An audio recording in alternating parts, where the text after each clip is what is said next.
용서에 대한 학문을 연구하는 스탠퍼드 대학교의 프레드 러스킨 박사는 용서에 대한 정의를 새롭게 해석했습니다. 그가 쓴 나를 위한 용서, 그 아름다운 용서의 기술이란 책에서 그는 이렇게 말합니다. 우리가 다른 사람을 용서하지 않고 그 사람들에 대한 증오와 분노를 우리의 마음속에서 끓이고 있으면 우리는 사실상 그들의 노예가 된다. 왜냐하면 그 사람에게 우리의 감정을 지배할 권한을 주어버리는 셈이기 때문이다. 즉, 우리가 상대방 때문에 우리의 이성과 감정을 제대로 통제하지 못하게 되고 결국 자신에게 유익이 되기보다 해가 되는 선택을 하게 된다는 뜻이다. 용서란 이미 일어난 나쁜 일이 비록 나의 과거를 망가뜨렸을지언정 오늘과 미래는 결코 파괴할 수 없다는 힘찬 자기 선언이다. 즉, 용서는 다른 사람에게 빼앗긴 우리 삶의 주도권을 되찾는 일이다. 다시 정리하자면 용서란 남을 위해서가 아니라 나를 위해 하는 일이라는 거죠. 하지만 아무리 그렇다 하더라도 용서하지 못할 잘못을 저지른 경우에는 용서란 불가능한 것처럼 느껴질 겁니다. 그리고 여러분들 중에 용서하지 못하고 있었다면 그만큼 상처와 고통이 컸다는 말일 수 있습니다. 그럼 어떻게 해야 될까요? 저는 예수님 라디오의 케빈입니다.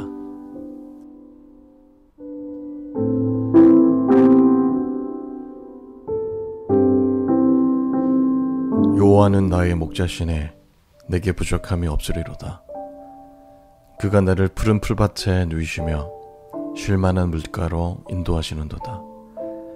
내 영혼을 소생시키시고 자기 이름을 위하여 의의 길로 인도하시는도다. 내가 사망의 음침한 골짜기로 다닐지라도 해를 두려워하지 않을 것은 주께서 나와 함께 하심이라. 주의 지팡이와 막대기가 나를 안위하시나이다. 주께서 내 원수의 목전에서 내게 상을 차려주시고 기름을 내 머리에 부으셨으니 내 잔이 넘치나이다.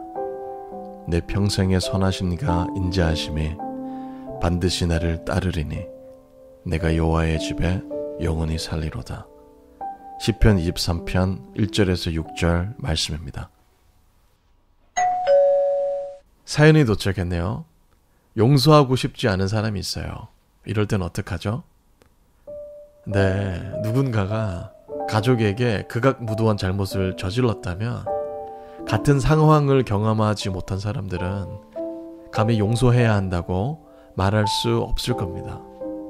예수님은 70번씩 7번이라도 용서하라고 마태복음 18장 22절에서 가르치셨지만 받은 상처와 고통이 크면 클수록 사람의 의지로는 용서가 되지 않는 문제도 있기 때문에 이런 고민에 빠지신 분들이 많이 계실 거예요. 그래서 여러분들과 함께 나누고 싶은 말씀은 예수님께서 주기도문을 통해 가르치신 기도 중 우리에게 죄 지은 자를 사하여 준 것 같이 우리 죄를 사하여 주옵시고 라고 하는 기도에 대한 말씀입니다. 이 기도가 가르치는 의미를 통해 우리는 어떻게 해야 하는지 생각해보고 저희의 삶을 점검하는 시간이 되었으면 좋겠습니다. 먼저 주기도문에 나온 우리 죄를 용서해 달라는 기도의 의미에 대해 설명해 드릴게요. 첫째로 한국어 성경 번역으로 보면 남의 죄를 용서해야지만 남의 죄를 용서한 만큼만 우리 죄가 없어질 수 있다는 조건절로 보이지만 이 말씀은 보이는 성경 문자 그대로 해석하면 안 됩니다. 이 말씀의 정확한 원어적 의미는 하나님께서 우리의 죄들을 용서해 주신 것 같이 우리도 그렇게 살겠습니다 라는 의미입니다. 그리고 여기에 나온 죄라고 하는 것의 원어적 의미는 빚입니다. 이제 그 죄를 빚으로 바꿔놓고 우리가 죄를 지을 때마다 하나님께 빚을 탕감해 달라고 매일 기도하고 있다고 생각해 볼게요. 이때 중요한 건 뭐냐면 우리가 우리 죄에 대해 깨닫고 용서를 구할 땐 아무리 작은 죄라도 형식적으로 가볍게 대하지 말고 무겁게 대해야 한다는 거예요. 이것이 신앙의 기본기 중 한 가지입니다. 죄 지으면 회개하고 또 하면 되지 라는 식으로 생각하면 절대 안 됩니다. 죄에는 반드시 대가가 따르기 때문입니다. 그리고 그 죄가 얼마나 무겁고 끔찍하고 가증스럽고 혐오스러운 것인지 깨달아야 하고, 그러기 위해서는 성령께서 깨닫게 해주셔야지만 깨달을 수 있습니다.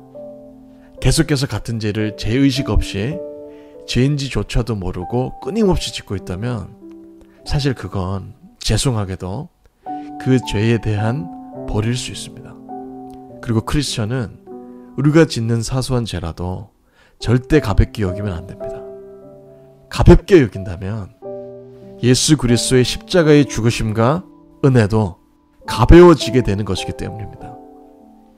그렇기 때문에 자신의 죄를 뉘우치지도 않은 사람에게 무조건적으로 용서해 주어야 할까요? 누가복음 17장 3절에는 내 형제가 죄를 범하거든 경고하고 회개하거든 용서하라 라고 말씀하셨습니다.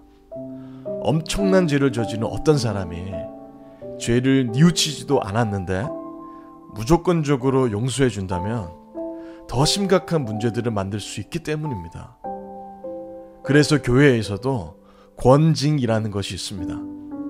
그러므로 우리에게 사소한 죄라도 무겁게 다가오는 은혜가 있다면 죄로 인한 빚을 탕감받을 때 감사와 감격이 넘치지 않을까요? 이런 것을 날마다 우리가 얻을 수만 있다면 이것은 돈으로도 살 수 없는 은혜 중에 은혜일 것입니다. 그리고 우리가 하나님께 죄에 대한 빚을 탕감받으면 하나님께 마음의 빚이라고 하는 것도 쌓이게 될 겁니다. 그리고 주기도문의 고백처럼 그 빚을 갚겠다는 의무도 함께 쌓이는 거예요. 예수님이 가르치신 기도가 바로 그런 기도입니다. 그럼 우린 그 빚을 어떻게 갚을 수 있을까요? 우리에게 죄 지은 사람들의 죄를 용서해 줌으로 그 빚을 갚을 수 있습니다. 주님이 가르치신 우리 죄를 용서해 달라는 기도 속에는 우리의 죄를 용서해 주신 것처럼 다른 사람이 우리에게 저지른 죄도 용서하겠습니다 라고 선포하는 기도인 동시에 다른 사람의 죄를 용서해 줘야 하는 마음의 빚과 의무가 생기게 하는 기도라는 것을 이해하셨으면 좋겠습니다. 그리고 누군가가 가해자로부터 극악무도한 피해를 입는다면 어느 누구도 감히 용서해야 된다는 말을 할 수 있는 사람은 없을 것이기 때문에 오직 주기도문만이 하나님이 우리 죄들을 용서하셨듯이 우리도 우리에게 죄 지은 자를 용서하겠습니다 라는 고백을 하게 하는 거예요. 이 기도를 날마다 선포하는 것은 돌같이 딱딱하게 굳어진 우리의 마음을 공격하고 부담을 줘서 금이 가게 하고 깨지게 하는 것과 같습니다. 그리고 내 죄가 비춰지고 내가 얼마나 소망없는 죄인인지 날마다 깨닫게 되는 은혜와 하나님의 용서, 자비, 긍휼, 사랑이라는 열매가 우리의 마음에 맺히게 되는 은혜를 주시면 그때 그 열매와 반대되는 우리 마음속에 있던 미움, 원망, 저주라고 하는 열매들은 상대적으로 힘을 잃고 말라버려서 영향력을 행사할 수 없게 될 겁니다. 그리고 그 자리에는 다시 성령의 열매들이 맺혀지게 되겠죠. 그때야 비로소 용서가 가능하게 되는 거지 사람의 의지로는 안 된다라는 것을 알아야 합니다. 그러니까 결국 용서라는 것도 내 의지로 할 수 있다라고 착각해서 선포하는 것이 아니라 하나님이 그런 용서의 열매와 마음과 은혜를 주실 것이라는 것을 믿음으로 선포해버리게 하는 거예요. 그래야 해결되지 못한 미움과 원망과 저주로 인해 우리 마음속에 우리를 괴롭혀왔던 감정과 상처와 주도권을 다시 회복할 수 있을 테니까요. 추천해드릴 찬양은 위러브의 공감하시나입니다.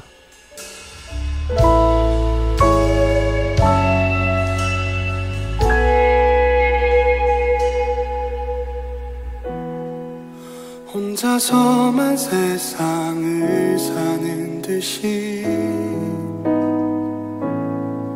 주가 멀어 보이기만 할 때 우리는 바라보아야 하네. 우리에게 오셨던 그 주님을.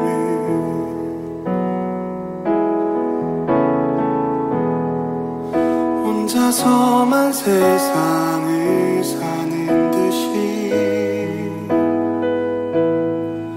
주가 멀어 보이기만 할 때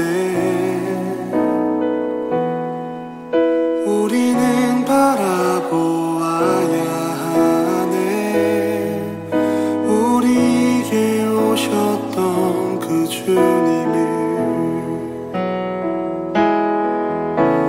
주님이 우리의 아픈 마음을 아시네.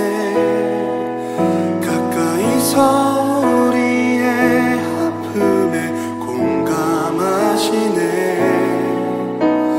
우리 가운데 찾아오셨던 그 주님이 우리의 모든 상황에 공감하시네.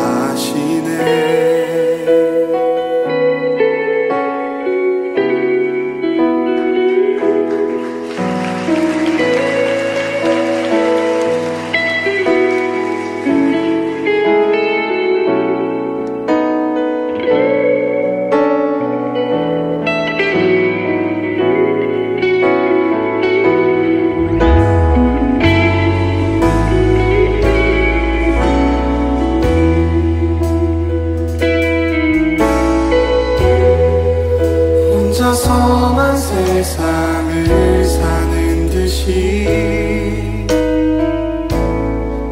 주가 멀어 보이기만 할 때 우리는 바라보아야 하네.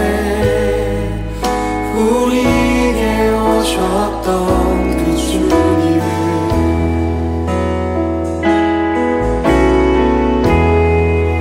혼자서만 세상을 사는 듯이 주가 멀어 보이기만 할 때 우리는 바라보아야 하네. 우리에게 오셨던 그 주님을. 주님이 우리의 아픈 마음을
주가 멀어 보이기만 할 때 우리는 바라보아